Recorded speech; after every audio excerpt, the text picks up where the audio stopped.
Eux, ils marchent par la foi et non par la vue.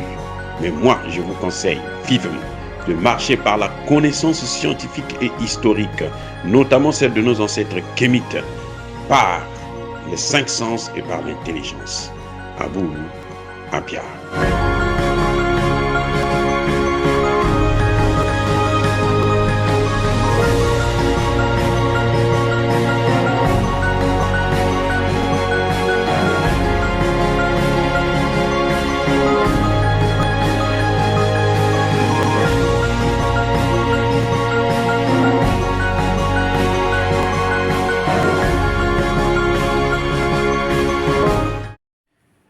Otep à tous, bienvenue sur la chaîne des panafricanistes, par essence, par conviction et par excellence.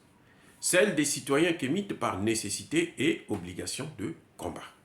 Nous sommes une chaîne qui n'est guidée que par nos ancêtres et rien que par les ancêtres qui appartiennent à l'égrégore du monde noir. Par conséquent, nous ne croyons en aucun Dieu venu de l'étranger.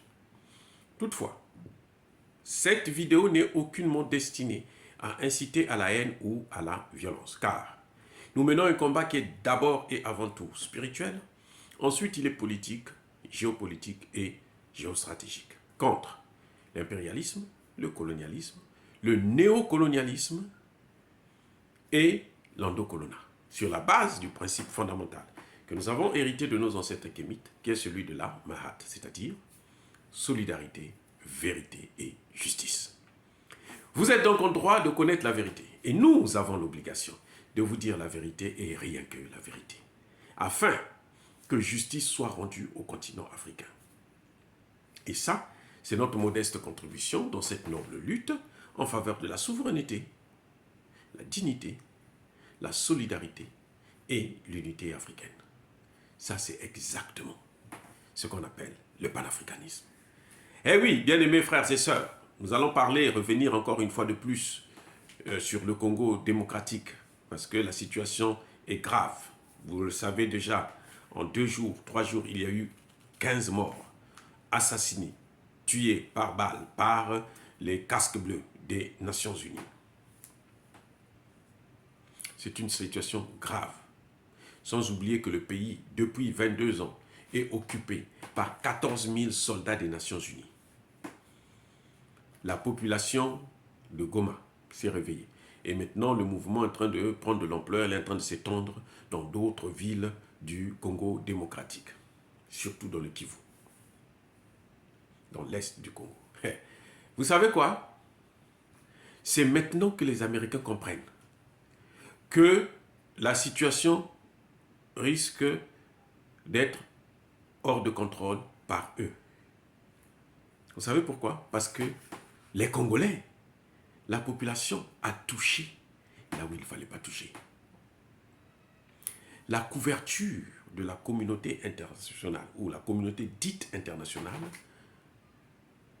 la communauté qui est dominée, bien entendu, par les Occidentaux, et notamment par les États-Unis et l'OTAN, leur couverture, c'est les Nations Unies. Nous sommes là dans le cadre des Nations Unies pour apporter la paix. 22 ans après, les casques bleus n'ont jamais tué un seul rebelle. En 2 jours, ils ont tué 15 Congolais.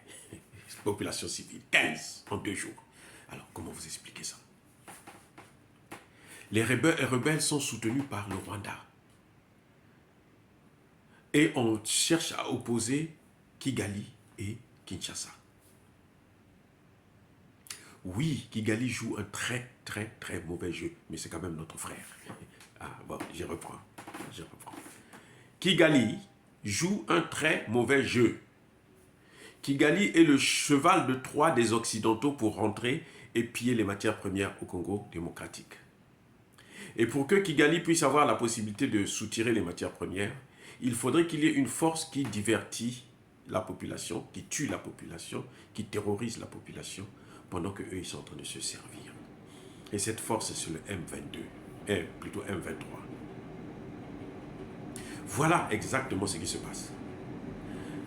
Le Rwanda ne peut pas avoir une armée qui peut faire face à l'armée du Congo démocratique. Les Occidentaux ont délibérément affaibli l'armée du Congo démocratique, surtout depuis la mort de Mobutu. Et pourquoi? Comment Mobutu est parti? Les Américains avaient promis aux Congolais que si vous tuez Mobutu, nous, on vous accorde le développement. Vous allez vous développer. Mobutu est mort. Ça fait plus de 25 ans. Le développement n'est pas. On compte plutôt le nombre de morts des populations civiles. 20 millions de Congolais sont tués dans cette rébellion. Et il y a 22 ans, les mêmes Nations Unies, États-Unis, France, Belgique et autres décident qu'il faut envoyer une force militaire de la fameuse communauté internationale qui va aller pour ratisser, combattre contre ces rebelles, contre ces terroristes. Ils sont venus, n'ont jamais tué un seul terroriste, la situation ne fait que s'aggraver. Maintenant, la population, on a dit, nous en avons marre, et ce qui est tout à fait normal. La seule chose que je peux reprocher, c'est le fait de casser, de brûler, d'utiliser la violence. Mais la pression, la population doit continuer la pression jusqu'à ce que les Nations Unies partent. Exactement ce qu'ils avaient fait avec Kabila. Ils ont fait la pression jusqu'à ce que Kabila cède. Il faut aller qu'il organise des élections. Tshisekedi ne fera rien. C'est pour ça que les Nations Unies dépêchent rapidement le secrétaire d'État américain pour aller convaincre Tshisekedi de garder la mission des Nations Unies, pour aller demander à Tshisekedi d'imposer cette mission des Nations Unies à la population. Non, Monsieur Tshisekedi, je vous le dis encore une fois de plus, ce mouvement qui a commencé là, il ne va jamais s'arrêter tant que les Nations Unies ne partiront pas et tant qu'il n'y aura pas la paix. Et pour qu'il y ait la paix, il faut que les Nations Unies partent et il y aura la paix au Congo démocratique. Les Occidentaux vont vous dire que s'il n'y a pas les Nations Unies, la situation va s'aggraver. Eh ben, au pire des cas, vous allez prendre ceux qui ont mis à apporter la paix au Centrafrique, ceux qui ont apporté la paix au Mali. Le Mali a déjà récupéré en si peu de temps près de 60% de son territoire dans les mains des djihadistes. Les Français avaient donné 80% du territoire malien aux djihadistes. Les Maliens sont en train de récupérer. Ils ont récupéré près de 60% en quelques mois, en moins d'un an. Ça fait environ 6 mois seulement. Le Congo peut faire la même chose. Je salue Modeste Bahati, le président du Sénat du Congo démocratique. Parce qu'il faut toujours encourager nos leaders qui ont le courage, qui comprennent ces enjeux, pour qu'ils puissent continuer à œuvrer pour le bien, pour la sécurité de nos populations.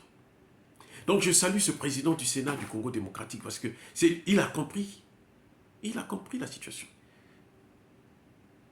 Les casques bleus ne sont pas là, ne constituent pas la solution. Ils constituent plutôt le problème. Ce sont tout le problème. C'est bien dans les voitures, des casques, des camions, des casques bleus là, qu'on trouve des matières premières. Eh oui, à plusieurs reprises. C'est bien parmi eux qu'on trouve des armes qui vont dans les mains des rebelles. Comment les rebelles peuvent s'armer? Comment? Ils vont avoir ça où? À Kigali, il y a une usine d'armement là-bas? Non. Ça passe certainement par Kigali et par l'Ouganda, mais ce n'est pas fabriqué par ni l'Ouganda, ni le Rwanda. Ça vient de l'Occident. On a vu ça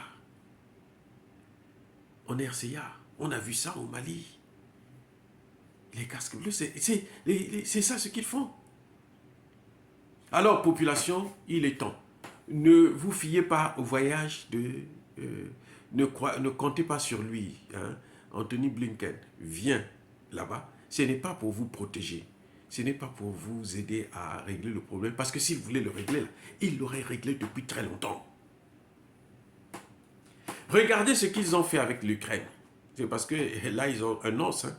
La Russie, c'est un os pour eux. En moins de 3 mois, ils ont investi 64 milliards de dollars. En moins de 3 mois.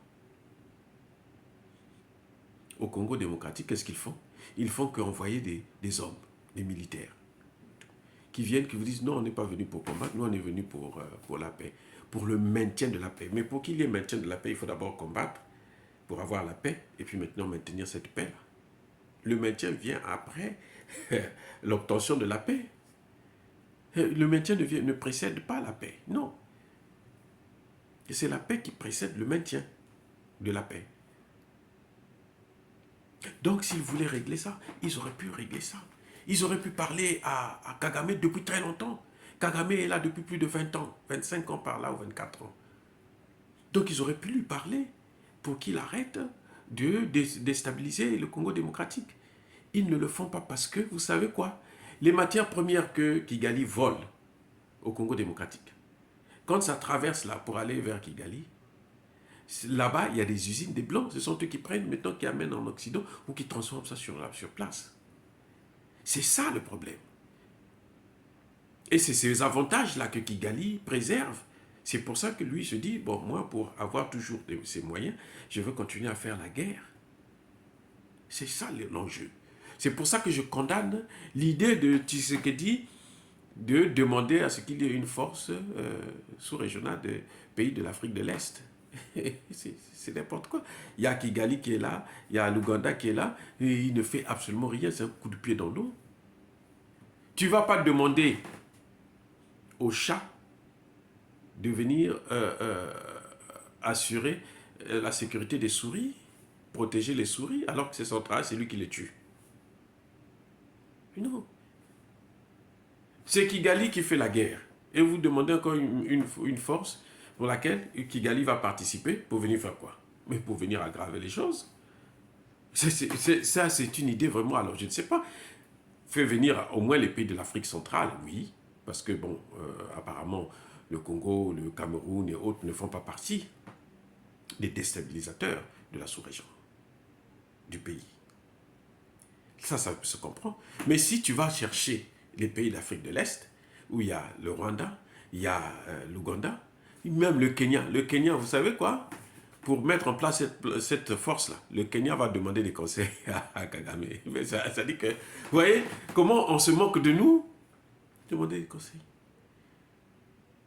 Et Anthony Blinken, quand il vient là, le secrétaire d'État américain, quand il vient là, il va aller à Kigali, il va aller rencontrer Kagame pour lui dire, continue, nous on va te donner encore plus de moyens. Il va apporter une nouvelle stratégie. Mais c'est au président Tshisekedi d'être pour une fois intelligent, de prendre ses responsabilités, de faire ce que le peuple demande. Il n'y a pas un chef d'État qui soit fort sans le soutien de la population. Assimi Goïta tient jusqu'à présent. Ce n'est pas à cause des Russes d'abord, mais c'est à cause de la population malienne. Donc, M. Tshisekedi, si vous faites ce que le peuple vous demande, c'est-à-dire demander de faire le départ des troupes onusiennes, ce même peuple-là vous soutiendra et vous aurez la force. Je dis bien la force. Il y a une de ces forces-là qui n'est pas dans les armes, mais elle est spirituelle. Parce qu'il y a deux mondes. Nous sommes aujourd'hui dans tout ce qui est combat asymétrique. Donc il faudrait d'abord que dans l'autre monde-là, que vous puissiez gagner ça. Mais pour gagner ça dans ce monde-là, il faut avoir votre population. C'est pour ça que nos dirigeants échouent. Parce qu'ils n'ont pas toujours le soutien des populations. Eh oui. Donc et ils n'ont pas le soutien de ces populations parce qu'ils ne font pas ce que leur demandent ces populations. Aujourd'hui, les populations, les Congolais demandent à ce qu'on fasse partie de la mission des Nations Unies. C'est aussi simple. Vous n'avez même pas besoin d'attendre jusqu'en décembre. Vous leur donnez 1 semaine, 2 semaines, ils vont quitter le territoire. Ils débarrassent le plancher et ça se fera. Parce que le Congo est quand même un État souverain. Utilisez votre souveraineté en tant que chef de l'État. Dire cela, c'est inciter à la haine ou à la violence, non. Nous sommes une force tranquille. Ya Bakolerve Yamaleb. Soyez bénis, les gars, par le Dieu des Kémites. J'ai dit et j'assume.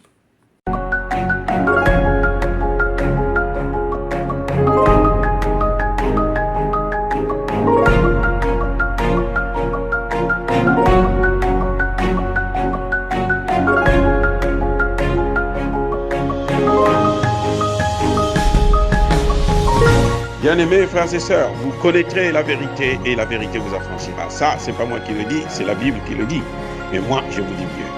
Vous connaîtrez la vérité historique, notamment celle de vos ancêtres kémites, et vous aurez une vision globale de ce que c'est que la vraie souveraineté politique. J'ajoute, vous reviendrez à la spiritualité africaine ancestrale et vous comprendrez les enjeux de l'indépendance économique. Et pour terminer, vous accepterez votre identité culturelle kémite et vous obtiendrez deux choses. La première, c'est la paix. La seconde, c'est le développement, à une condition. L'unité de toute l'Afrique noire, l'unité de tous les Noirs du monde entier.